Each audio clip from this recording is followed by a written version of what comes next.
నేచర్లో లభించే అన్ని ఆహారాల్లోకెల్లా నెంబర్ 1 బలమైన ఆహారము అంటే విత్తనాలు. ముఖ్యంగా పుచ్చగింజలు, గుమ్మడి గింజలు, పొద్దుతిరుగుడు పప్పు, బాదం పప్పు, వాల్నట్స్, పిస్తా పప్పులు, జీడిపప్పు, మరి చియా సీడ్స్, రకరకాలుగా అవిసె గింజలు, ఇట్లాంటి అనేకం వాడుతుంటాం కదా. కొబ్బరి, వేరుశెనగ పప్పులు, ఇలాంటి అన్ని విత్తనాలు, నువ్వులు, వీటన్నిటిని తీసుకుంటే యావరేజ్న ఈ నట్స్ ద్వారా మనకు లభించే స్థూల పోషక విలువలు బలం తీసుకుంటే 100 గ్రాములు ఈ నట్స్ 513 కిలో క్యాలరీల శక్తి.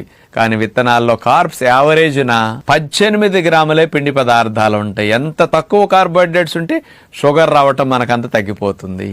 కాబట్టి విత్తనాలు బాగా తింటే కార్బ్స్ బాగా తక్కువ వెళతాయి అన్నమాట. ఇక ప్రోటీన్ విషయానికి వస్తే 100 గ్రాముల విత్తనాలు యావరేజ్ని తీసుకుంటే 18 గ్రాముల ప్రోటీన్ లభిస్తుంది వీటన్నిటిలో. ఇక కొవ్వు పదార్థాలు తీసుకుంటే అన్నిటికంటే కొవ్వులు ఎక్కువ ఉన్న మొట్టమొదటి ఆహారం విత్తనాలే. యావరేజ్న 41 గ్రాములు కొవ్వులు లభిస్తుంటాయి ఈ విత్తనాలన్నిటిల్లో. పీచు పదార్థాలు ఈ విత్తనాల్లో యావరేజ్న 9 గ్రాములు లభిస్తూ ఉంటాయి. కాబట్టి మనం ఏ విత్తనాలనైనా సరే రోజుకు 4-5 రకాలు వెరైటీలు మార్చుకోండి. ఇంకొక రోజు నానబెట్టుకు తినాలి. బలానికి, దారుఢ్యానికి, కండపుష్టికి, హార్మోన్స్కి, ప్రేగుల క్లీనింగ్కి, మంచిగా సూక్ష్మ పోషకాలు, యాంటీ ఆక్సిడెంట్స్ బాగా అందటానికి విత్తనాలే నెంబర్ 1 సోర్స్. కాబట్టి వీటిని బాగా అందరం తిందాం.